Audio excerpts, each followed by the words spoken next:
दीदी थोड़ी ब्रेक हो रही है आपकी वॉइस। ठीक है दीदी आवाज? दीदी थोड़ी ब्रेक हो रही है और आप थोड़ा ना लाउड बोलिए, थोड़ा कम आ रही है। हाँ वो पंखा कुछ कम कर दो, एक मिनट।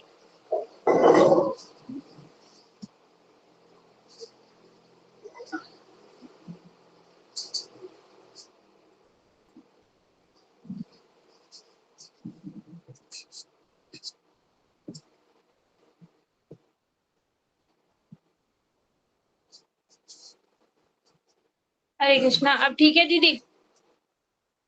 जी दीदी अभी। हाँ वो पंखे की आवाज बहुत तेज थी। तो हमने आज तक जो सीखा 2 क्लासेस में, पहले उसका कुछ रिवीजन कर लेते हैं, फिर हम आगे चलते हैं। हमने सबसे पहले दिन सीखा था कि भगवान को अद्वैत ज्ञान पर तत्व कहते हैं और भगवान की डेफिनेशन है ऐश्वर्यस्य समग्रस्य, ऐश्वर्यस्य समग्रस्य, वीर्यस्य यशस्सः श्रिया, ज्ञान वैराग्य योश्च सन्नाम भगितिमिना। इसका मतलब जिसके अंदर 6 ऐश्वर्य परिपूर्ण मात्रा में है वो है भगवान। ये हमने सुना। फिर अद्वैत ज्ञान पर तत्व है, क्योंकि भगवान के अंदर ना स्वगत भेद है। स्वगत मतलब भगवान की कोई भी इंद्री किसी भी इंद्री का काम कर सकती है, हमारी तरह एक इंद्री केवल एक काम नहीं करती। सजातीय भेद मतलब मनुष्य और मनुष्य में भी भेद होता है, लेकिन भगवान की सजातीय भगवान के अवतार और भगवान में कोई भेद नहीं है। और विजातीय मतलब जैसे मनुष्य और पशु में भेद है, इस तरह से भगवान और माया में भी कोई भेद नहीं है। क्यों? क्योंकि भगवान की शक्ति ही माया है, तो शक्ति और शक्तिमान में कोई भेद नहीं होता। ये हमने सीखा भगवान को अद्वैत ज्ञान पर तत्व क्यों कहा जाता है। फिर हमने सीखा कि प्रत्येक जीव के अंदर 50 गुण हैं, लेकिन बिंदु मात्रा में। देवी देवताओं के अंदर 55 गुण हैं, लेकिन ज्यादा मात्रा में। उन्हीं में 5 और ऐड करो, नारायण यानी विष्णु तत्व में 60 गुण हैं और उससे अधिक मात्रा में। और उसमें 4 गुण विशेष ऐड करो तो श्री कृष्ण में 64 गुण हैं। तो इस तरह से हमने सीखा भगवान कृष्ण ही सर्वोपरि भगवान है। प्रमाण हमने श्लोक के द्वारा देखा। ईश्वर परम कृष्णा वाला श्लोक हमने सीखा और एते चांस कला पुंसा वाला, ये 2 श्लोक हमने सीखे सुने, जिससे ये हमने प्रमाणित किया कि ये जितना भी अद्वैत ज्ञान पर तत्व सुना हमने, भगवान की डेफिनेशन जो सुनी, ये केवल और केवल कृष्ण में ही लागू हो रही है। ये सब केवल और केवल कृष्ण के लिए ही बोला जा रहा है। तो आज हम यहीं से शुरू करते हैं। ये जो 6 गुण हैं, ये किस तरह से भगवान में परिपूर्ण मात्रा में है और बाकी किसी में नहीं है। सबसे पहला संपूर्ण ऐश्वर्य, ये हमने पहले भी सुना था, गोपी गीत में ही कहा गया है कि जहां पर ब्रज में, जहां पर श्री कृष्ण ने जन्म लिया है, उस ब्रज में लक्ष्मी जी झाड़ू लगा रही हैं। लक्ष्मी जी झाड़ू लगा रही है उस ब्रज में। और नंद बाबा का हमने जन्म उत्सव पर धन लुटाना देखा। कुबेर जी भी वहां पर आश्चर्यचकित हो गए कि नंद बाबा कितना लुटाएंगे, कितना लुटाएंगे और खत्म ही क्यों नहीं हो रहा। क्यों? क्योंकि वहां पर स्वयं कृष्ण आ गए, जो सबके मालिक हैं, वो वहां पर बैठे हैं, तो वहां पर किसी भी चीज की कमी नहीं हो सकती। नंद बाबा ने लाखों गायें दान की। कैसे? सोने के और चांदी के वो सींग सोने के मढ़वाकर और पैर के खुर जो है वो चांदी से मढ़वाकर और रेशमी वस्त्र उनको उड़ाकर बछिया के साथ, बच्चे के साथ, ऐसे इस तरह से कितनी गायें दान करी, कितना अ, जो हीरे मोती हैं वो सब दिए। वो जब जो ब्राह्मण लेके जा रहे थे ना, उनकी पोटलियां फट गई हैवी होने की वजह से। वो ठीक से बंद नहीं पा रही थी क्योंकि इतना ज्यादा था, कपड़ा छोटा पड़ रहा था। तो गली गली में, ब्रज की गली गली में वो हीरे मोती तो ऐसे बिखरते हुए जा रहे थे। तो इतना ऐश्वर्य केवल और केवल भगवान कृष्ण का हो सकता है। जो धन के देवता कुबेर हैं, उनको भी भगवान ने ये पोस्ट दी है, वो उनकी शक्ति से धन के देवता हैं, वो स्वयं में कुछ नहीं। और लक्ष्मी जी वहां पर बेलवन में हाथ जोड़कर इंतजार कर रही हैं, तपस्या कर रही हैं कि किस तरह से उनको भी ब्रज में प्रवेश मिल जाए। जो गोपियों का महासौभाग्य है वो उनको भी प्राप्त करना है, लेकिन उनको मिला नहीं, अभी बेलवन में बैठी हैं वो। तो संपूर्ण ऐश्वर्य कहाँ से आ रहा है? भगवान कृष्ण से आ रहा है। दूसरा वीर्य मतलब बल। बल तो हमने कृष्ण लीला में कितना ही देखा है। 6 दिन के बालक ने 10,000 हाथियों के बल वाली पूतना को मार दिया। कहीं पे यदि कोई ये सोचे कि जैसे हमने देखा कि नारायण को हम भगवान मानते हैं, लेकिन कृष्ण को नारायण का अंश मानते हैं, क्यों? क्योंकि वो द्विभुज रूप हैं।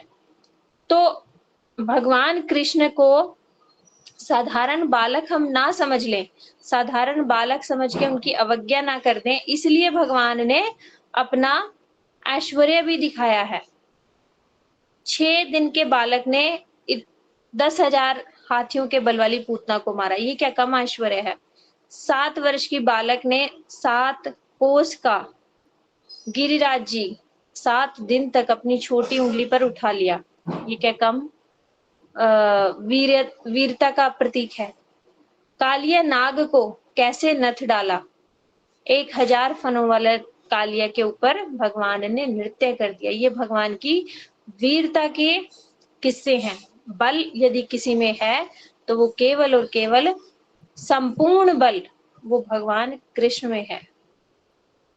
भगवान कृष्ण से अधिक बल कहीं नहीं दिख सकता। फिर यश, यश जो है हम देखते हैं कि भगवान और भगवान के भक्तों का ही यश दिखाई देता है। सदियों तक मीरा जी को आज भी सब लोग याद करते हैं। 500 साल पहले आई, 500 साल से आज तक मीरा जी की नाम को कोई भूला नहीं। जब भगवान के भक्तों का यश इतना है तो भगवान का यश कितना होगा। और भगवान की सबसे जो यश वाली लीला है, जब परीक्षित जी ने सुखदेव जी से पूछा कि कोई यशस्वी यदि लीला है, सबसे ज्यादा जिसमें भगवान का यश दिखाई दे रहा है, तो वो कौन सी लीला है? तो उन्होंने बताई रास लीला। रास लीला एक ऐसी लीला है जो किसी अन्य देवी देवता ने नहीं किया, ऐसा एक लीला है रास लीला। वो भगवान के सब सर्वोपरि यश वहां से भगवान का प्रकाशित होता है कि करोड़ों करोड़ों गोपियों के साथ किस तरह से एक कृष्ण करोड़ों गोपियों के साथ नृत्य कर रहे हैं, उनके साथ रास विहार कर रहे हैं, एक कृष्ण और करोड़ों गोपियां। तो ये भगवान की यश और रास लीला के श्रवण मात्र से हमारे हृदय का काम रोग दूर हो जाता है। ये एक ऐसी लीला है जिसको सुनने से जीव का मंगल होता है। तो ये भगवान की सबसे यश वाली एक लीला है। वैसे तो भगवान का यश हम सबको पता है कितना है। आज तक भगवान को प्रत्येक घर में पूजा जाता है, मंदिर बनाए जाते हैं। भगवान को कोई ऐसा नहीं है कि भगवान को नहीं जानता, सब लोग भगवान को जानते हैं। हाँ, भगवान हैं, लेकिन किस रूप में है ये थोड़ा सा हो सकता है नहीं समझे, लेकिन भगवान है ये तो सभी मानते हैं। कोई उन्हें स्वरूप मानता है, कोई निराकार मानता है, कोई इन्हें किस रूप में मानता है, लेकिन भगवान एक पावर के रूप में सभी मानते हैं। तो ये यश है भगवान का। फिर है सुंदरता। सुंदरता तो सबसे ज्यादा कहीं है तो वो केवल और केवल ब्रज के किशोर श्याम सुंदर में है, ब्रजेंद्र नंदन श्याम सुंदर में है। उनके लिए तो कहा ही जाता है अधरम मधुरम। उनके तो प्रत्येक अंग को मधुर कहा गया है। ऐसी ऐसी रचनाएं उनके ऊपर लिखी गई हैं। कितने सारे उनके ऊपर श्लोक हैं। वरहा पीड़ नटवर वपू वाला जो गोपियों ने बोला, और ये सब भगवान का ऐसा रूप है कि कामदेव आया था भगवान को मोहित करने के लिए, भगवान पे अपना बहादुरी दिखाने के लिए कि मैं सबको मोहित कर सकता हूँ, तो मैं आपको भी मोहित कर सकता हूँ। लेकिन कामदेव स्वयं मोहित हो गया। कहाँ पर? रासलीला के समय। भगवान ने कहा ठीक है तुम आना, जब सब परिस्थिति प्रतिकूल हो उस समय तुम अपने सारे बाण छोड़ देना। तो जब कामदेव ने देखा इस समय एकांत है, इतनी सारी गोपियां हैं, कृष्ण है, रात्रि है, इस समय यदि मैं अपने बाण छोड़ूंगा तो मैं विजयी हो जाऊंगा। लेकिन अनंग मोहन, कामदेव का नाम है ना अनंग मोहन, तो अनंग कामदेव का नाम है, तो भगवान बन गए अनंग मोहन, मतलब अनंग को भी मोहित कर दिया, ऐसे भगवान का नाम हो गया अनंग मोहन। तो भगवान की सुंदरता ऐसी है। फिर है ज्ञान। ज्ञान भगवान ने स्वयं लिखा है कि सर्वस्य चाहम हृदय सन्निविष्टो मतः स्मृति ज्ञानम पोहनम वेदेश्च सर्वे हरमेव वेद्यो वेदांत कृते दवि देव चाहम। इसका मतलब संपूर्ण ज्ञान मुझसे है, भगवान ने स्वयं लिखा। ज्ञान यदि कहीं से आ रहा है तो वो भगवान है। भगवान जब 1 से 3 हुए तो भगवान क्या है? सच्चित आनंद है। सच्चित आनंद, सत मतलब सत्ता, संधनी, एग्जिस्टेंस, चित मतलब ज्ञान, और सच्चित आनंद, आनंद तो मतलब है ही आनंद। तो सत से बने, संधनी शक्ति से बने बलराम जी। तो जितना भी हम ब्रज में कुछ भी वस्तु देखते हैं, जितना भी ये संसार देखते हैं, ये सब कहाँ से आया? बलराम जी से आया। बलराम जी ने सबको प्रकट किया। चित मतलब ज्ञान, तो कृष्ण चित और आह्लादनी या आनंद राधा रानी। तो भगवान का जो आनंद देने वाला एक स्वरूप है वो है राधा रानी, जो भगवान को भी आनंद दे दे, आह्लाद दे दे। वो आह्लादनी शक्ति से बनी राधा रानी, चित्त शक्ति से बने बलराम जी, और चित्त शक्ति से कृष्ण, और चित्त और सत्य से बलराम जी। तो पूरा का पूरा संपूर्ण ज्ञान, मतलब ऐसा कुछ भी नहीं है जो भगवान को पता नहीं है। वो पूर्ण ज्ञानमय हैं। ऐसा नहीं है कि भगवान अपने लोक में बैठे हैं ब्रज में, अपने ब्रजवासियों के साथ रास लीला कर रहे हैं, अपने ब्रजवासियों के साथ रसास्वादन कर रहे हैं। तो यहाँ पर मृत्यु लोक में एक चींटी के अंदर क्या चल रहा है वो भगवान को नहीं पता, ऐसा नहीं हो सकता। यहाँ पर बैठी एक चींटी को भी भोजन मिला है कि नहीं मिला, वो उसकी चिंता उन्हें है, उसका पता वहां पर उनको है। तो संपूर्ण ज्ञान कहीं से आ रहा है तो वो केवल और केवल कृष्ण से आ रहा है। फिर लास्ट है वैराग्य। वैराग्य हमने अंतिम समय जब भगवान यहाँ से जाने लगे तब देखा, लीला में देखा कि भगवान ने अपना सारा परिवार अपने सामने ही खत्म करवा दिया। और हम देखते हैं कि भगवान ये सृष्टि बनाते हैं और किस तरह से प्रलय लाकर उस ब्रह्मांड को खत्म भी कर देते हैं, उस सृष्टि को खत्म भी कर देते हैं। वो एक सेकंड की भी देर नहीं करते कि ऐसा करूं कि नहीं करूं, वो उसको संहार भी कर देते हैं, उसकी सृष्टि भी कर देते हैं और संहार भी कर देते हैं। तो वैराग्य, एक ये वैराग्य मतलब हमने सीखा था, और एक हमने सीखा था विशेष रूप से राग। विराग मतलब विशेष रूप से राग होना। देखो भक्ति में वैराग्य की जरूरत है। शुरू में इस वैराग्य को ऐसे समझो कि हमें बहुत मिनिमलिज्म में जीना है। क्यों? क्योंकि यदि हम बहुत सारा कुछ इकट्ठा कर लेंगे तो समझो उतनी आसक्ति भी हमारे अंदर आएगी ना। अभी मेरे पास 10 जोड़ी कपड़े हैं तो मेरी आसक्ति 10 जोड़ी कपड़े में है, और वही मैंने 100 कर लिए तो मेरी आसक्ति 100 में बट गई ना।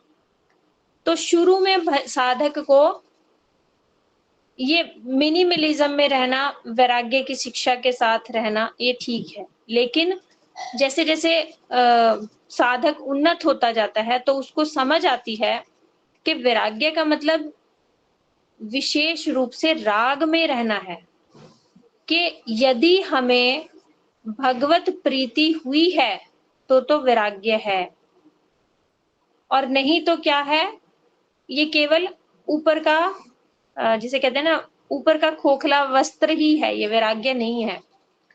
क्योंकि भगवत प्रीति होने से वो जो छोड़ने के लिए हम कितना प्रयास कर रहे थे ना, वो कब छूट जाएगा हमें पता भी नहीं चलेगा। तो हमें भक्ति में कौन सा वैराग्य की जरूरत है? विशेष रूप से राग की, कि भगवान के साथ हमारा संबंध हो जाए, हमारी प्रीति आ जाए, तब तो होगा वैराग्य।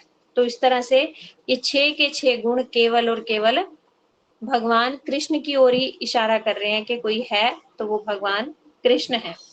अब हम इसमें से थोड़े से और ये गौड़ीय कंठाहार में से श्लोकाज लेके उसके अनुसार थोड़ा थोड़ा और आगे चलते हैं। फिर हमने देखा था कि भगवान की 3 प्रतीतियां हैं, एक है ब्रह्म, एक है परमात्मा, एक है भगवान। ब्रह्म हमने जाना, ब्रह्म को क्या बोला?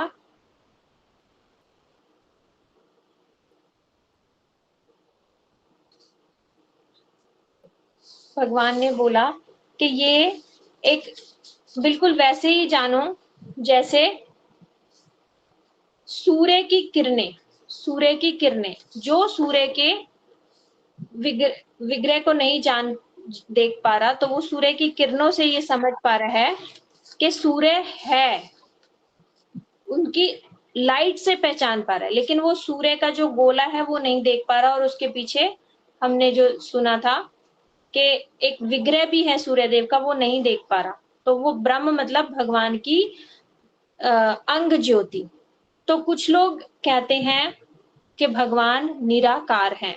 उसके संबंध में हमें अच्छे से समझ लेना चाहिए कि निराकार कुछ है ही नहीं, आकार से निराकार बनता है, आकार से निराकार, आकार है और अब आकार नहीं है, आकार से निराकार होता है, आकार में नी प्रत्यय लग के निराकार बनता है। अकेला निराकार कोई वस्तु है ही नहीं, एक तो ये समझो। दूसरा, कुछ लोग कहते हैं जैसे कि भगवान एक लाइट है और भगवान एक परमात्मा है और हम आत्मा है, ये आत्मा परमात्मा में एक दिन मिल जाएगी, इसके लिए हमें साधन भजन करना चाहिए। आत्मा परमात्मा में मिल जाएगी, इसके लिए हमें साधन भजन करना चाहिए। यही मोक्ष कहा जाता है कि हमें भगवान में लीन हो जाना, परमात्मा में लीन हो जाना, या उस ब्रह्म में लीन हो जाना। ब्रह्मालीन बोलते हैं ना, बड़े बड़े जो संत हैं वो अपने आप को ब्रह्मालीन की टाइटल से वो करते हैं कि ब्रह्मालीन हो गए हमारे गुरुजी, ब्रह्मलीन हो गए। लेकिन इसको अच्छे से समझो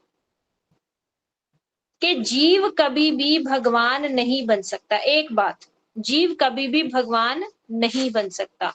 क्यों? क्यों? जीव भगवान का चिन्मय अंश है, चित अंश है, चित कण है। जिस तरह से चित कण होना मतलब उसकी एक अलग से आइडेंटिटी, एक एग्जिस्टेंस ऑलवेज रहेगी। कभी ये नहीं हो सकता कि वो खत्म हो गया, मिल गया तो मतलब खत्म हो गया ना, डिसॉल्व हो गया, वो है ही नहीं, ऐसा नहीं हो सकता। फिर तो भगवान के जो वो गुण हैं, सच्चिदानंद भगवान है, और वही 3 गुणों को लेकर ये जीव बना। ये जीव भी के अंदर जो चिन्मयता का, जो चित एग्जिस्टेंस का, सत्ता का जो गुण है, वो गुण ही खत्म हो गया, ऐसा कभी नहीं हो सकता। ये तो बना ही सच्चित आनंद से है, मतलब सत मतलब हमेशा रहने वाला, हमेशा रहेगा। जीव भी रहेगा और भगवान भी रहेंगे हमेशा, कभी एक हो नहीं सकते। और कुछ लोग बोलते हैं कि शिवो अहम ब्रह्मो अस्मि, मतलब मैं ही वो हूं। अभी अभी क्या है, अभी वो लोग क्या कहते हैं, उनकी क्या फिलॉसफी है कि ब्रह्म को माया ने अभी पकड़ रखा है, इसलिए वो जीव बन गया। जब ये जीव माया मुक्त हो जाएगा तो ये ब्रह्म बन जाएगा। इसको एक छोटे से उदाहरण से समझना, जड़ उदाहरण है, एग्जैक्टली फिट नहीं बैठता, फिर भी समझने की कोशिश करना। जैसे मैं और मेरा ये नाखून मेरा ही है, मैं कह सकती हूँ कि ये नाखून भी विशाखा है, ये उंगली भी विशाखा है और ये बाल भी विशाखा है, लेकिन ये बाल नहीं कह सकते कि हम विशाखा हैं। मैं कह सकती हूँ क्योंकि ये मेरे हैं, मेरे अंश हैं ये, तो मैं तो कह सकती हूँ कि ये बाल विशाखा है, लेकिन ये बाल जो मेरे अंश हैं ये नहीं कह सकते कि हम विशाखा हैं। इससे समझो, जो जो ये लोग आपको आगे जाके कहीं किसी ऐसे मायावादी के साथ आपका संग हुआ, वो आपको प्रूफ दिखाएगा, जैसे हम आपको प्रूफ दिखा रहे हैं ना, वो भी आपको प्रूफ दिखाएगा। कहीं पे लिखा है भगवान ने कि मैं ही जीव हूं, मैं ही जीव हूं। तो उन्होंने मैं ही जीव हूं से क्या समझ लिया कि ठीक है, जीव भी ब्रह्म है। मतलब भगवान तो कह सकते हैं कि मैं जीव हूं, क्यों? क्योंकि भगवान से ही तो हम बने हैं, भगवान के ही तो अंश हैं। लेकिन अंश कैसे बोल सकता है कि मैं अंशी हूं? जीव कैसे बोल सकता है कि मैं भगवान हूं? दूसरा, एक बहुत साधारण सी फिलॉसफी से समझना कि जीव यदि ब्रह्म को यदि माया ने पकड़ लिया और अब वो जीव बन गया, तो इसका मतलब ब्रह्म से ऊपर तो माया हो गई। भगवान कौन? हमने अभी सुना, जो सर्वोपरि है, जो सुप्रीम है, supreme power is a God, है ना? ये तो सबको ही पता है कि भगवान से ऊपर कुछ नहीं हो सकता। यदि ब्रह्म भगवान को माया पकड़ सकती है, ब्रह्म को माया पकड़ सकती है, इसका मतलब माया ज्यादा शक्तिशाली हो गई। तो ये फिलॉसफी गलत हो गई कि भगवान सर्वोपरि हैं। फिर या तो आप माया को भगवान मानो या भगवान की डेफिनेशन बदल दो कि भगवान वो जो सबसे ऊपर है। तो जीव ब्रह्म कभी नहीं हो सकता, ये एक गलत फिलॉसफी है। इसमें इसको कहा जाता है स्पिरिचुअल सुसाइड। यदि कोई इस लाइन में चला गया ना, उसको ये समझ आ गया, मायावादी ब्रह्मवादी जो होते हैं उनको ये तो समझ आ गया कि संसार दुखालय है, संसार में नहीं रहना। इतनी बात समझ आ गई, यहां तक ठीक। लेकिन अब करना क्या है? अब एक ऐसा साधन करना है जिससे हम इस संसार से मुक्त हो जाएं। इस संसार से मुक्त होके कहाँ जाओगे भैया? वो पता नहीं। क्यों? क्योंकि भगवत तत्व अच्छे से समझा नहीं। जहां पे जाना है वहां का एड्रेस तो बहुत अच्छे से हमें पता होना चाहिए ना, किस रास्ते से जाना है, यहाँ से कितनी दूर है, वहां जाकर हम कैसे रहेंगे। वो जब तक वहां का सब कुछ पता नहीं करोगे, घर से कैसे निकल लोगे? तो साधन करने चले हो और किसके लिए साधन कर रहे हो, वो जब तक नहीं पता तो फिर सारा सारा प्रोसेस बेकार हो गया। क्या रास्ते में हिट एंड ट्रायल करोगे कि अच्छा एक दिन मैं योगी बन के देख लूं, एक दिन मैं कर्मी बन के देख लूं, एक दिन मैं भक्त बन के देख लूं, देखता हूं क्या होता है? नहीं। किस लिए साधन भजन कर रहे हो, पहले गोल फिक्स करो। गुरुजी ने यही, गुरुजी का वैशिष्ट है कि उन्होंने प्रयोजन समझाया कि प्रयोजन क्या है जीव का। पहले प्रयोजन समझ लो, फिर अभिधेय पर चल पड़ो। अभिधेय मतलब वो साधन, किस साधन से हमें वो प्रयोजन मतलब गोल हमें प्राप्त करना है। तो प्रयोजन क्या है? उन्होंने बताया कि जीवेर स्वरूप है नित्य कृष्ण दास, हम कृष्ण के नित्य दास हैं। तो दास मतलब, दास तो तभी दास होगा ना जब कोई मालिक होगा। यदि कोई मालिक ही नहीं है तो दास किसका? जब ये श्लोक भागवत में, चैतन्य चरितामृत में सभी जगह लिखा गया है कि जीव का स्वरूप है भगवान का दास होना। दास होना मतलब मालिक भी कोई है, तो इसका मतलब हम हमेशा रहेंगे। जीव भी हमेशा रहेगा और भगवान भी हमेशा रहेंगे। तो भगवान और जीव जब दो वस्तु हैं तो उनके बीच का संबंध भी तो होगा ना। दो वस्तु है लेकिन उनके बीच में संबंध नहीं, तो भी गलत हो जाएगा। दो वस्तु है लेकिन उनके बीच में संबंध नहीं, ऐसा कैसे? तो जीव और भगवान और उनके बीच का संबंध, यही है शुद्ध ज्ञान, यही है सर्वोपरि ज्ञान, यही है विद्या। इन्हीं तीन वस्तुओं के ऊपर हमारे सारे शास्त्र टिके हैं। सारे शास्त्रों में केवल यही तीन वस्तुओं का ज्ञान है, जीव ब्रह्म और जीव और ब्रह्म का संबंध। जीव और ब्रह्म का संबंध है प्रेम का संबंध, भक्ति का संबंध, सेवा का संबंध। एक ही बात है, प्रेम भक्ति सेवा, ये एक ही शब्द के तीन पर्यायवाची मानो। जीव, भगवान और उनके बीच का संबंध, यही है अभिधेय, संबंध और प्रयोजन। तो सबसे पहले हमें जाना किसके पास है, वो है भगवत तत्व। भगवान कौन है ये बिल्कुल अच्छे से हमें क्लियर हो जाना चाहिए कि भगवान निराकार नहीं है, भगवान का एक रूप है, सुंदर रूप है भगवान का। वरहा पीड़म नटवर वपु, इतने सारे श्लोक हैं। वैजयंती माला पहने हुए, पीताम्बर धारण किए हुए, क्या हवा पीताम्बर धारण कर लेगी? क्या लाइट पीताम्बर धारण कर लेगा? मोर मुकुट क्या लाइट धारण कर लेगी? भाई सिर होगा, उनके ऊपर सुंदर जूड़ा बना होगा, तभी तो उसके ऊपर मोर मुकुट आएगा ना। इसका मतलब भगवान का रूप है, भगवान निराकार नहीं है। तो निराकार क्यों बोला? भगवान ने बोला है मैं निराकार भी हूं। भगवान वो है जो असीम होकर भी ससीम हो सकते हैं, मतलब एक सीमा में।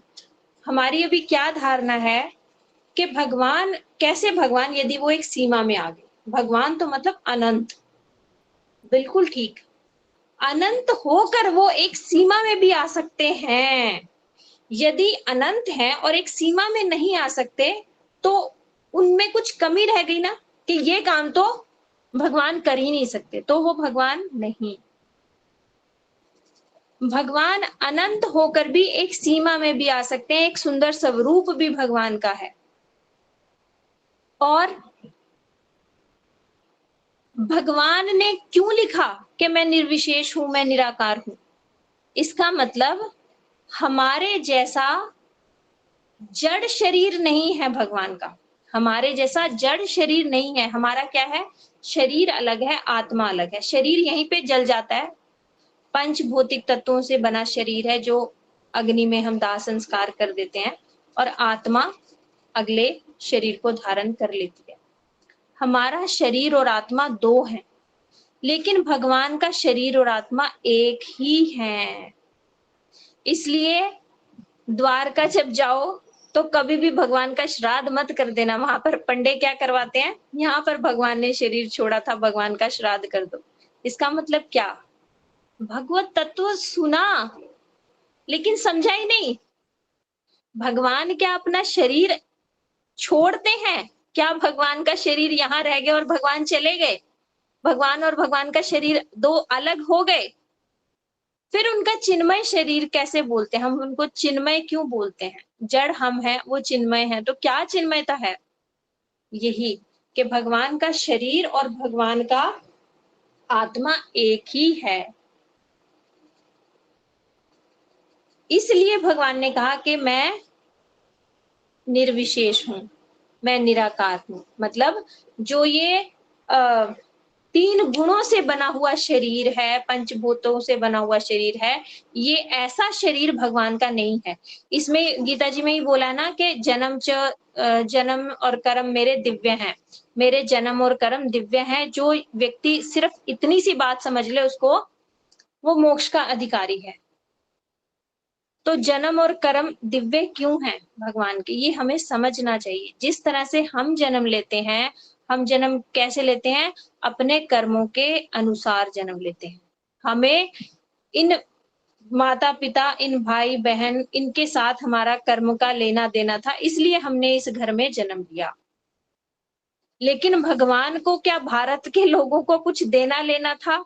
इसलिए भगवान भारत में आए और भारत में भी स्पेशली वृंदावन में आए क्योंकि ब्रजवासियों के साथ कुछ कर्म का हिसाब था? नहीं। वो सारे के सारे ब्रजवासी भगवान के निज जन हैं। भगवान अपना धाम साक्षात लेकर यहाँ पर आए। भगवान कर्म के बंधन के कारण जन्म नहीं लेते। भगवान का जन्म दिव्य है। भगवान के कर्म दिव्य हैं। हम कोई कर्म करते हैं, आसक्ति वश होकर कर्म करते हैं। इच्छा है हमारे अंदर कर्म करने की, उस इच्छा के कारण हम कर्म करते हैं। लेकिन भगवान के कर्म ऐसे नहीं। वो आपने सबने कथा सुनी होगी कि एक बार दुर्वासा जी आ गए ब्रज में और गोपियों को पता चला कि दुर्वासा जी ऋषि आए हैं, तो उनकी सेवा के लिए वो यमुना पार थे, तो उधर जाना है, तो वहां पर कुछ नाव नहीं मिल रही थी किसी भी तरह से।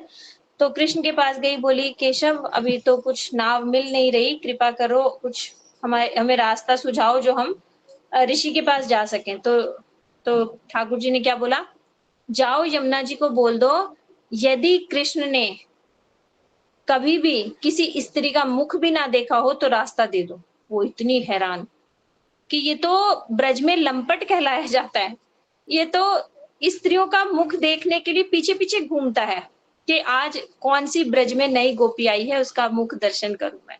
ये तो सारा दिन इसका तो काम ही एक है। और ये कह रहा है कि मैंने कभी भी किसी स्त्री का मुख भी ना देखा हो तो रास्ता दे दो। पर उनके पास कोई रास्ता नहीं था। उन्होंने बोल के देख लेते हैं। उन्होंने ऐसे ही बोला जमुना जी को जाकर कि कृष्ण ने कभी किसी स्त्री का मुख ना देखा हो तो रास्ता दे दो। जमुना जी ने रास्ता दे दिया। वो तो पार करके चली गई उस पार उन्होंने जो इतना हलवा पूरी कचौरी सब बना के लेके गई थी, वो सब दुर्वासा जी को खिलाया, उन्होंने सब खा लिया। अब फिर वापस आने की बारी, तो उन्होंने उससे पूछा कि हम जाएं कैसे? तो बोले जमुना जी को बोल दो कि दुर्वासा ने सारा जीवन दुर्वा के अतिरिक्त कुछ ना खाया हो तो रास्ता दे दो। वो फिर हैरान, अरे ये तो बाबा भी बड़े खतरनाक निकले, अभी हमारे सामने इतनी लड्डू कचौरी सब पूरी खाई और अब कह रहे हैं कि दुर्वा ने कुछ ना खाया हो, जमुना जी कैसे रास्ता दे देंगे, तो डुबवाएंगे हमें। फिर उन्होंने, पर रास्ता कुछ नहीं था, जाके बोल दिया कि दुर्वासा ने दुर्वा के अतिरिक्त कभी कुछ जीवन में खाया ना हो तो रास्ता दे दो। रास्ता दे दी। वो इतने हैरान, आई कृष्ण के पास दोबारा कि अब बताओ इसके पीछे वो क्या है, राज क्या है? हमें पता है तुम स्त्रियों के पीछे घूमते हो और हमने हमने देखा है वो दुर्वासा ऋषि ने हमारे सामने टोकरियां भर भर के पूरी कचौरी सब खाया और बोल रहे हैं कि दुर्वा के अतिरिक्त कुछ नहीं खाया। तो इससे देखो, उन्होंने समझाया कि दुर्वासा ऋषि जो खा रहे थे ना, तुम्हें लग रहा था वो कचौरी खा रहे हैं, वो पूरी खा रहे हैं, लेकिन उनकी जीभ को पता नहीं था वो पूरी कचौरी खा रहे हैं। उनको दुर्वा घास और कचौरी में कुछ फर्क ही नहीं पता। इससे क्या समझ आया कि वो आसक्तिवश नहीं खा रहे थे। हम खाते हैं, अच्छा कचौरी है मूंग की दाल की, नहीं नहीं उड़द की दाल की, हमें ये भी पता चल जाता है। हम टेस्ट ले लेके, क्योंकि हमें हमारे अंदर वो टेस्ट बसे हुए हैं, हमें पता है मूंग की दाल की कैसी है, उड़द की दाल की कैसी है, तो हम वो बता के उसको आस्वादन कर करके खाते हैं। हमें पता है मुंह में आंख बंद होगी तो भी मुंह में कोई डाल देगा, अभी क्या है हम 1 मिनट में बता देंगे ये रसगुल्ला है, ये बर्फी है। क्यों? क्योंकि हमारे अंदर वो रसास्वादन बसा हुआ है। लेकिन इसे ही कहते हैं आसक्ति के बिना कर्म, कि उनके अंदर कोई आसक्ति नहीं है। वो उसको पूरी कचौरी समझ के नहीं, वो बस दे दिया किसी ने, वो खा गए। वो घास है कि पूरी है कि कचौरी, उनको पता नहीं। ये है कर्म, दिव्य कर्म। भगवान के कर्म ऐसे हैं, हमारे जैसे नहीं कि आसक्ति में बंध के कर्म। भगवान ने रास किया तो क्या भगवान को मतलब जैसे कामी पुरुष इस सृष्टि में कहा जाता है, कि कोई कामी पुरुष की तरह उन्होंने रास किया, क्या वो कामी पुरुष थे? नहीं। वो रास लीला को सुनकर हृदय का काम दूर हो जाएगा, तो क्या वो काम लीला हो सकती है? नहीं। वो दिव्य है, वो रास लीला। तो भगवान ने क्यों की रासलीला, भगवान को क्या जरूरत पड़ गई? इसको ऐसे समझो, भगवान को भूख भी लगती है, भगवान को भूख लगती है, तो क्या भगवान में किसी चीज की कमी है, अभाव है? भाई किसी चीज की कमी होगी तभी तो वो चीज के लिए उसको मांगेगा ना, कि मुझे भूख लगी है, मुझे खाना दे दो, मुझे मतलब पेट में खाने का अभाव है तो मैं पेट में खाना डालूंगी। अभाव होगा तो कोई किसी चीज को मांगेगा ना। लेकिन भगवान को क्या कहा गया है? आप्त काम आत्मा राम। भगवान तो आप्त काम आत्मा राम है, अपनी आत्मा में इतना अच्छे से रमण करते हैं, उनको किसी चीज की जरूरत नहीं है। लेकिन फिर भी देखा जाता है कि वो भक्तों से मांग मांग के खाते हैं, फिर भी देखा जाता है कि वो इतनी करोड़ गोपियों के पीछे पीछे घूमते हैं। ऐसा क्यों? ऐसा इसलिए क्योंकि भक्त की इच्छा पूरी करने के लिए, जब कोई ऐसा भक्त मिल जाए, प्रेमी भक्त मिल जाए जो मरा जा रहा हो उनकी सेवा करने के लिए, जो रो रो के पागल हो रहा हो, कह रहा हो हे नाथ आप ये भोजन ग्रहण कर लो, हे नाथ आप ये भोजन ग्रहण कर लो, तब वो आ जाते हैं सामने से, हाँ हाँ बहुत भूखा हूं मैं, मुझे कुछ खिला दे। आप देखो, आपने बहुत सारे 56 व्यंजन बनाए, 56 प्रकार के भोग बनाए, और आप ऐसे बैठे हो कि जिसको सामने खिलाना है वो कैसा रिएक्ट करेगा, और वो कहते भैया मेरा पेट भरा हुआ है, तूने क्या बना दिया ये? आपको सेवा करने में आनंद आएगा? आप कहोगे मैंने क्यों ही बनाया इसके लिए? अगर वही कह दे 4 दिन से मैंने खाया नहीं इसलिए क्योंकि मुझे पता था तेरे पास जाना है, तू इतना सारा मेरे लिए बना के रखेगी इसलिए मैंने 4 दिन से खाया नहीं, सब खा लूंगा, बहुत अच्छा बनाया तूने, तो आपका आनंद दुगना हो जाएगा। तो भक्तों के आनंद को वर्धन करने के लिए भगवान भूखे भी हो जाते हैं, भगवान उनके साथ प्रेम का रसास्वादन करते हैं। गोपियों की इच्छा थी कि वो भगवान को आनंदित करें, भगवान के साथ नृत्य करें, भगवान के साथ जल विहार करें। भगवान गोपियों की इच्छा देखकर भगवान के हृदय में भी इच्छा जाग गई कि इन गोपियों को मैं रसास्वादन कराऊं। तो भगवान में कोई कमी नहीं है कभी भी। इसी को ऐसे और समझो, जब दुर्योधन ने 56 भोग बनाए भगवान के लिए और क्या बोला, देखो मैंने आपके लिए 56 भोग बनाए हैं सोने की थाली में, आप बैठिए, तो भगवान ने क्या कह दिया, भूख ही नहीं है, मैं तेरे यहाँ कैसे भोजन करूं, मुझे भूख नहीं है, मैं नहीं खाऊंगा, वहां से चल दिए। और विदुरानी से क्या बोल रहे हैं, बहुत भूखा हूं, कुछ तो खिला दो। अभी तो आए दुर्योधन के घर से ही तो सीधे गए, दुर्योधन को क्या बोला, मुझे भूख नहीं है, और विदुरानी को क्या बोलती है, बहुत भूखा हूं, कुछ तो खिला दो। तो विदुरानी क्या खिला रही है, छिलका ही खिला रही है, और भगवान उस छिलके को प्रेम पूर्वक खाए जा रहे हैं। जब विदुर जी ने रोका तो भगवान ने क्या बोला, अरे जो स्वाद उस छिलके में था वो स्वाद इस गिरी में नहीं आ रहा। अब उन्होंने रोका ना, ए पागल तू क्या कर रही है, भगवान को छिलका खिला रही है, गिरी खिला, तो वो अब गिरी खिलाने लगी। तो इसका मतलब क्या समझो, भगवान किसी वस्तु का ग्रहण नहीं करते, भगवान उसके पीछे क्या भावना है उसको ग्रहण करते हैं। यदि हम प्रीति पूर्वक भोग लगाएंगे तो भगवान को भूख लगेगी, और यदि हम ड्यूटी पूरी करने के लिए भगवान के पास रख रहे हैं कि हाँ हमें सुबह शाम भोग रखना है, तो भगवान को कोई कमी नहीं है।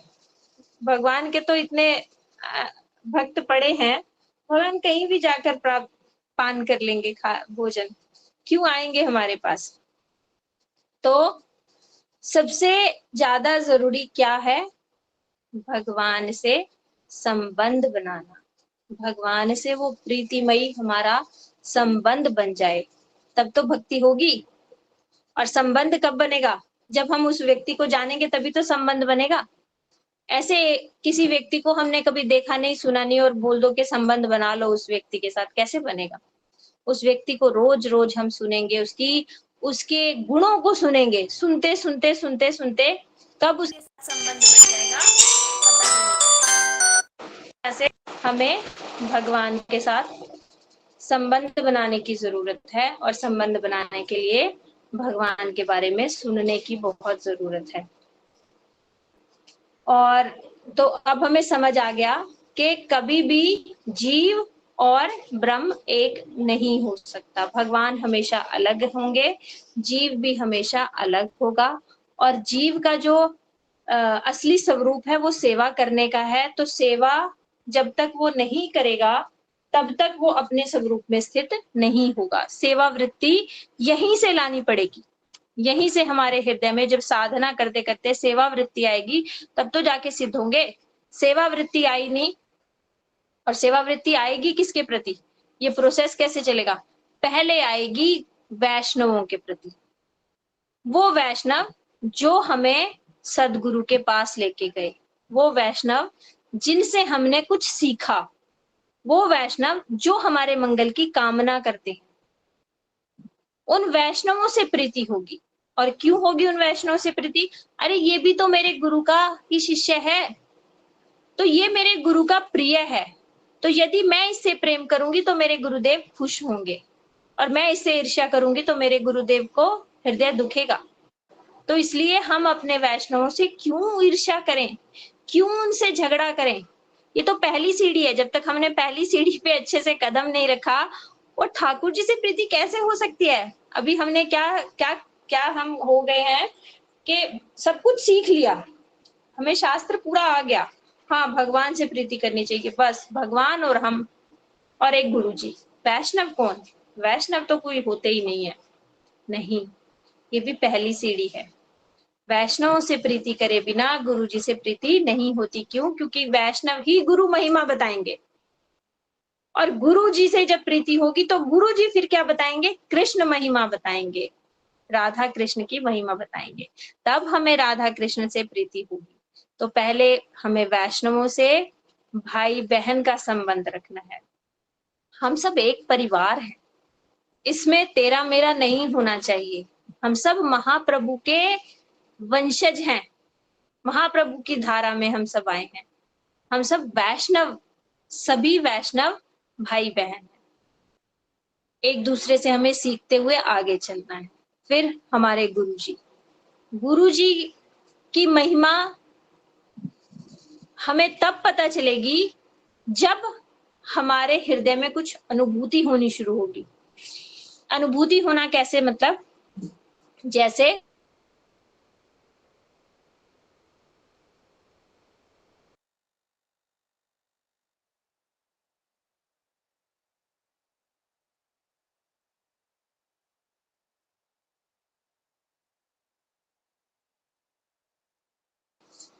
हरे कृष्णा, अनुभूति होना मतलब कैसे? जैसे एक व्यक्ति ने हमें एक आम की गुठली पकड़ा दी और उसे बोल दिया कि इसको उगा लेना और एक दिन इसमें से आम का पेड़ निकलेगा और आम के फल आएंगे। अभी कभी हमने उगाया नहीं वो आम, वो कितने दिन में उगेगा कुछ पता नहीं। तो हमें क्या लगेगा? सूखी गुठली पकड़ा गया, इससे अच्छा 2 किलो आम दे देता तो मेरा पेट भर जाता। हमें समझ नहीं आएगा, अरे सूखी गुठली का क्या करूं। दुखी हो गए, फिर भी चलो बात याद आ गई कि उन्होंने बोला है उगा दो तो हम उगा देते हैं। उसने बोला अच्छा पानी दे रहा है, पानी भी दे देते हैं बेमन से। अरे कुछ उग नहीं रहा, कितने महीने हो गए पानी देते देते, धीरे धीरे धीरे उसमें 2 अंकुर फूटेंगे। अच्छा चलो कुछ तो हरा हरा सा दिखने लगा, लेकिन आम कहाँ? आम नहीं है इसमें, बेकार। 2 हरे हरे से, फिर उसमें और पानी दिया और पानी दिया, पेड़ बना। अरे इतना बड़ा पेड़ हो गया, आम नहीं अभी तक, बेकार। तुमने टाइम खो दिया, कितने साल हो गए। लेकिन जिस दिन उसमें आम आएंगे, वो आम पकेंगे, तो ठाकुर जी को भोग लगा के जिस दिन खाओगे तब पता चलेगा अरे उस गुठली का क्या महत्व था। इसी तरह अभी हमें गुरु जी ने हरि नाम दे दिया है, वो फल दे दिया है, लेकिन उसको हमें रोपण करना है, पानी देना है। उसको हमने पानी देके इंतजार करना है। धीरे धीरे धीरे धीरे वो भक्ति लता बीज बढ़ेगा। जिस दिन वो फलीभूत होगा तब हम कहेंगे। धीरे धीरे ये ऐसा नहीं है कि जब फल आएगा तभी कहेंगे, बीच में भी हमें समझ आने लगेगा। जब वो छाया देने लगेगा पेड़, बड़ा हो गया, अभी फल नहीं आया, लेकिन छाया तो दे रहा है, थोड़ी सी तो गर्मी से राहत दे रहा है। हाँ हाँ, अच्छी बात है, अच्छा फल है। उसको थोड़ा बहुत हम लकड़ी काट के उसको अग्नि जला लेते हैं, तब भी उसका गुणगान करेंगे। तो इस तरह से हरिनाम करते करते किस तरह से हमारी संसारिक कामनाएं हमें अब परेशान नहीं करती, अब उतना छटपटाते नहीं हम, जितना संसार की वस्तुओं के लिए पहले छटपटाते थे। तब थोड़ी सी अनुभूति होगी, हाँ ये हरिनाम काम कर रहा है, गुरुजी ने ठीक ही दिया है, ये ठीक है, करेंगे करेंगे, धीरे धीरे धीरे धीरे इस तरह से आगे बढ़ेंगे।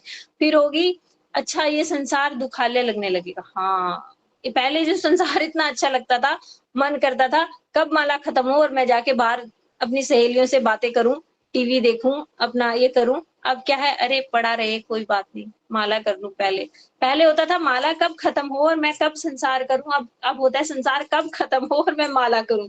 तो ये धीरे धीरे धीरे धीरे इस तरह से चेंजेस हमारे अंदर आएंगे। और फिर जब किसी दिन वो भगवान के प्रति प्रीति का अंकुर आ गया, प्रीति का अंकुर क्या है, सेवा वृत्ति, कि अब भगवान की सेवा करे बिना हम रह नहीं पाते। और भगवान की सेवा हम कलयुग में किस तरह से कर सकते हैं, केवल और केवल नाम के द्वारा। कलयुग केवल नाम आधारा, नाम के द्वारा ही हम भगवान की सेवा कर सकते हैं, और कोई रास्ता नहीं है, और कोई रास्ता नहीं है। क्या यज्ञ दान तपस्या कुछ नहीं कर सकते हम, केवल और केवल भगवान का नाम ले सकते हैं। तो जिस दिन नाम में रुचि आ गई, जिस दिन हमें ये दृढ़ निष्ठा आ गई कि मुझे ठाकुर जी केवल नाम के द्वारा ही मिलेंगे, इसलिए मैं अधिक से अधिक नाम करूं, अधिक से अधिक प्रीतिपूर्वक नाम करूं, अधिक से अधिक अपने जो अपराध हमसे इतने जन्मों के, देखो भगवान नाम में ये भगवान का नाम पावरफुल है, बहुत पावरफुल है। भगवान का नाम जो भगवान को स्वयं को दे सकता है हमें, तो क्या पावर कम है उसके अंदर, कितने पावरफुल है। लेकिन अभी हमारे सामने प्रकाशित क्यों नहीं हो रहा, क्यों? क्योंकि हमने इतने जन्मों में अपराध कर रखे हैं, नामा अपराध जिनको कहते हैं, इतने अपराध हमारे इकट्ठे हो रखे हैं कि वो अभी अभी वो प्रकाशित नहीं हो रहा उसका फल। जैसे वही श्लोक जो आप सबने सुना है कि यदि किसी को पीलिया रोग हो जाए तो वो जब मिश्री खाता है तो उसको मिश्री कड़वी लगती है। तो मिश्री कड़वी है नहीं, लेकिन उसको लग रही है, क्यों? क्योंकि वो अभी वो बीमार है। लेकिन वही मिश्री उसका इलाज है। वो मिश्री खाते खाते खाते खाते जितनी मात्रा में उसका पीलिया दूर होता जाएगा, उतनी मात्रा में उसको धीरे धीरे धीरे मिश्री मीठी लगने लग जाएगी। यही बिल्कुल हरि नाम के लिए, जितनी मात्रा में हमारा भव रोग अपराध जो हमने कर रखे हैं वो कम होते जाएंगे, उतनी मात्रा में हमें इसमें निष्ठा, रुचि, आसक्ति भाव ये सब आता जाएगा। उसके लिए हमें भगवान से प्रार्थना करते हुए हरि नाम करना है कि भगवान, अनंत जन्मों के अपराध हमारे पहाड़ समान सामने खड़े हैं, वो कैसे कटेंगे पता नहीं, लेकिन हमने तो केवल और केवल आपकी सेवा करनी है। वो कैसे सेवा वृत्ति आएगी वो भी पता नहीं। आप कृपा करके हमारे हृदय में सेवा वृत्ति दे दो, जिससे हम आपकी सेवा कर सकें। क्योंकि भगवान को क्या चाहिए, भाव चाहिए, वृत्ति चाहिए सेवा की, जो विदुरानी के अंदर थी। भगवान को वस्तु नहीं चाहिए, सेवा की वृत्ति चाहिए, जो विदुरानी के अंदर थी, जो दुर्योधन के अंदर नहीं थी। तो वो वृत्ति हमारे अंदर आ जाए। भगवान आप कृपा करना, हमें ऐसे रसिक वैष्णवों का संग दे दो, क्योंकि रसिक वैष्णवों के संग से ये वृत्ति आएगी, ये भी क्लियर है। रसिक वैष्णवों के संग से ये वृत्ति आएगी। तो जितनी मात्रा में हमारे अपराध दूर होंगे, जितनी मात्रा में हमें रसिक वैष्णवों का संग मिलेगा, उतनी मात्रा में हमारी सेवा वृत्ति जो है हमारे अंदर ही, लेकिन अब सूख चुकी है, ढक चुकी है। हम भगवान के दास हैं, ऐसा नहीं है कि किसी दिन बन जाएंगे, बनेंगे नहीं, हैं, लेकिन अभी भूल गए। बिल्कुल वैसे ही समझो जैसे एक माता की याददाश्त गुम जाए। वो माँ है अभी भी, वो बच्चा उसी का है, उसके सामने खड़ा है, लेकिन उसके अंदर से वो ममता नहीं निकल रही। उस बच्चे को देख के ऐसे कह रही है, तू दूर हट, कौन है तू, मैं तुझे जानती नहीं। क्या उसकी ममता खत्म हो गई? नहीं, उसकी ममता तो है, लेकिन इसी समय ढकी हुई है। जैसे जैसे उसको वो उसकी याददाश्त वापस आएगी, उसे समझ आएगा ये मेरा बच्चा है, तो फिर उसके अंदर ममता नहीं डालनी पड़ेगी, ममता तो थी पहले से, बस वो ममता को क्या प्रकाशित करना है, उसको याद दिलाना है कि तू इसकी माँ है। जिस दिन ये बात उसको याद आ गई तू इसकी माँ है, तो वो ममत्व उसका अपने आप आ जाएगा। तो इसी तरह बस हमें अपने आप को याद दिलाना है कि हम कृष्ण के दास हैं, जीवेर सबरूप भये नित्य कृष्ण दास। जिस दिन हमें ये याद आ गया कि हम भगवान के दास हैं, हमारा जो सेवा वृत्ति है वो जाग जाएगी। ठीक है जी, आज का सेशन हम यहीं पे विराम करते हैं। वांछा कल्पतरुभ्यश्च कृपा सिंधुभ्यश्च पतितानां पावनेभ्यो वैष्णवेभ्यो नमो नमः। किसी का कुछ प्रश्न है तो आप पूछ सकते हो। आज की क्लास तो आसान थी, है ना, आज ज्यादातर तो नहीं सुने हमने। हरे कृष्णा। दीपा दीदी आप पूछिए। हरे कृष्णा दीदी, दंडवत प्रणाम। प्रणाम दीदी। हरे कृष्णा। दीदी मुझे कितना मतलब कितनों ने ये पूछ लिया कि 108 मन के ही क्यों करते हैं। हाँ, ये ना 108 नंबर के बहुत सारे महत्व हैं, ये मैंने कहीं लिखे हुए हैं, वो मैं आपको ग्रुप में शेयर कर दूंगी। इसलिए ये 108 एक जिसे कहते हैं बहुत ही ऑस्पिशियस नंबर है, इसलिए 108 माला है। वैसे जो हमारी धारणा है वो ये है कि ये गोपियां हैं, राधा रानी की 108 प्रमुख गोपियां हैं, इसलिए हम उन गोपियों के चरणों को दबाते हुए भगवान से प्रार्थना कर रहे हैं, गोपियों से प्रार्थना कर रहे हैं कि हमें भी किसी दिन सेवा का अवसर दे दें, क्योंकि वो डायरेक्ट सेवा में है ना वहाँ पे, तो हमें सेवा चाहिए तो उन लोगों से ही मांग के हमें मिलेगी ना। हमारा भाव हरि ये है। बोल दीदी, हरि बोल। मैंने उन्हें जवाब दिया कि वो भगवान के नाम है, इसलिए हम 108 मन के करते हैं। मुझे पता तो था नहीं। नहीं नहीं, ये नहीं, 108 नाम थोड़ी है, भगवान के तो अनंत नाम है। हाँ वो है, अब मुझे समझ नहीं आया तो मैंने यही बोला उन्हें। नहीं, ये जो तो ये मैंने लिखा हुआ है, मैं ग्रुप में निशा दीदी को दे दूंगी, निशा दीदी शेयर कर देंगे। 108 का क्या महत्व है, ये है जी एक जी जी, टास्क। ये बहुत मुझे बहुत उन्हें पूछना है, लेकिन मेरी समझ में नहीं आया। उनका आज क्लास में मैं पूछ लूंगी। ठीक है दीदी, मैं शेयर कर दूंगी। जी दीदी, हरे हरे कृष्णा, कृष्णा धन्यवाद। हरे कृष्णा दीदी। जी। दीदी हरे कृष्णा। हरे कृष्णा जी। दीदी हरे मुझे कृष्णा बहुत दीदी, अच्छा धन्यवाद लग रहा है प्रणाम। कि धन्यवाद नाम जी। आप एक एक करके प्रश्न पूछ लो। किरण दीदी पूछो आप पहले। हाँ जी, बड़ा अच्छा लग रहा है, आपके कारण हमारा भी भला हो रहा है। चाहे रसोई में काम करते करते सुन रहे हैं, बहुत अच्छा लग रहा है दीदी। आपको सच में आपको साधुवाद है मेरी तरफ से। ये हाँ, ये सब ना गुरुजी की कृपा है। आपने अपने गुरुजी को धन्यवाद करना, क्योंकि वो ही अरेंज करवा सकते हैं, वो ही ये सब बुलवा सकते हैं, तो गुरुजी की कृपा है इसमें, मैं कहीं भी नहीं हूँ। गुरुजी को धन्यवाद करना, गुरुजी ही ये व्यवस्था करते हैं सब। कितना इजी हो गया है दीदी, घर बैठे बिठाए आपको मिल रहा है, जो हम पहले बाहर ढूंढते थे जा जाकर। चलो ठीक है दीदी, आपको भी शुक्रिया धन्यवाद। शुक्रिया शुक्रिया। हरे कृष्णा जी। हरे कृष्णा, दंडवत प्रणाम।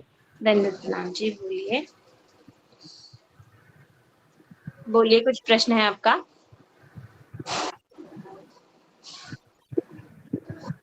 हरे कृष्णा दी। हरे कृष्णा जी। किसी दीदी का जो कोई आप प्रश्न? एग्जाम्पल दे के बताते हो ना, उससे बहुत अच्छा लगता है और काफी मतलब कुछ पता चलता है एग्जाम्पल देने से। हाँ, वो ना मेरी में बुद्धि कम है ना, इसलिए मैं सब चीजों को ऐसे रिलेट करके याद रखती हूँ, तो फिर मैं नहीं वही नहीं, आगे। आप बहुत अच्छा करते हो, ऐसे हमें भी कुछ ज्यादा पता चलता है।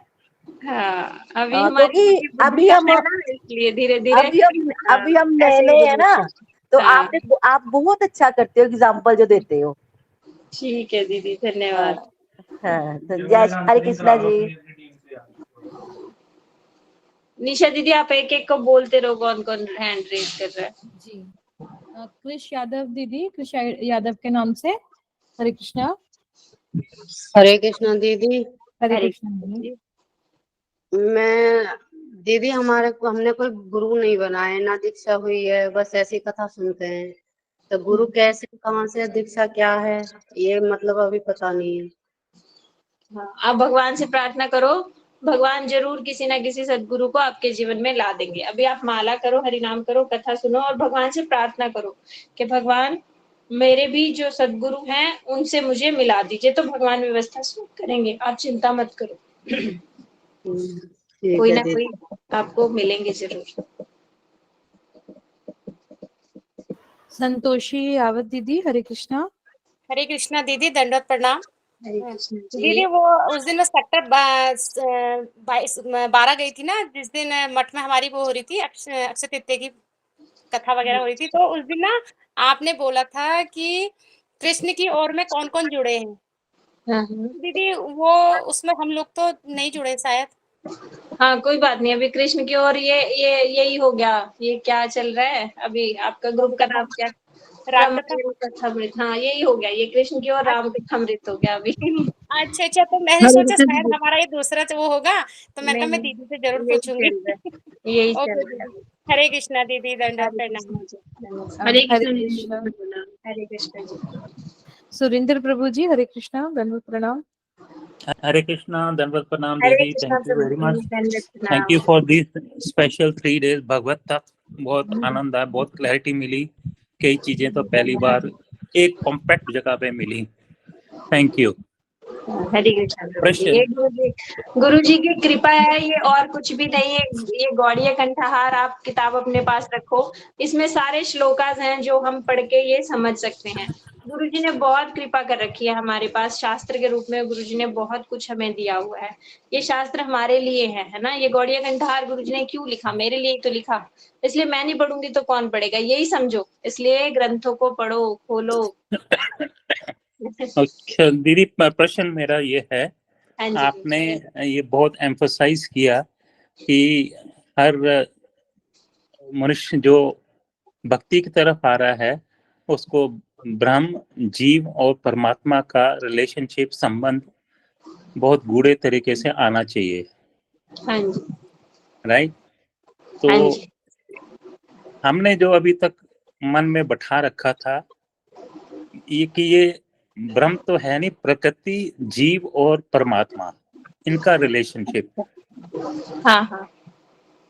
तो इसमें ब्रह्म इज इम्पोर्टेंट या प्रकृति? आपने वर्ड प्रकृति नहीं यूज किया। नहीं प्रभु जी, ब्रह्म, परमात्मा और भगवान ये 3 अलग हैं और प्रकृति वाला कंसेप्ट अलग है। तो प्रकृति यानी माया, ये भी हमें समझना चाहिए। माया, जीव और भगवान ये 3 हैं, ये भी हमें समझने हैं। और जो मैंने बोला ब्रह्म, परमात्मा और भगवान, ये 3 हमें समझने चाहिए। इसमें ब्रह्म है भगवान के अंग से निकलने वाली कांति, जिसमें ज्यादातर लोग मिलना चाहते हैं, ज्यादातर लोग उसमें ब्रह्म में विलीन होना चाहते हैं। वो कंसेप्ट क्लियर हमें हो कि ब्रह्म में हम कभी मिल ही नहीं सकेंगे। ब्रह्म तो एक दूर से दिखने वाली लाइट है केवल। ब्रह्म वस्तु का गुण है, असली में वस्तु नहीं है। ये वाला कंसेप्ट मैं क्लियर करने के लिए ब्रह्म, परमात्मा और भगवान का 3 बताया। और जो आप बता रहे हो वो प्रकृति या माया और जीव और भगवान, ये 3 का कंसेप्ट अलग है। ये भी हमें सीखना चाहिए। ठीक है दीदी, thank you very Hare much. Krishna ji. Hare Krishna.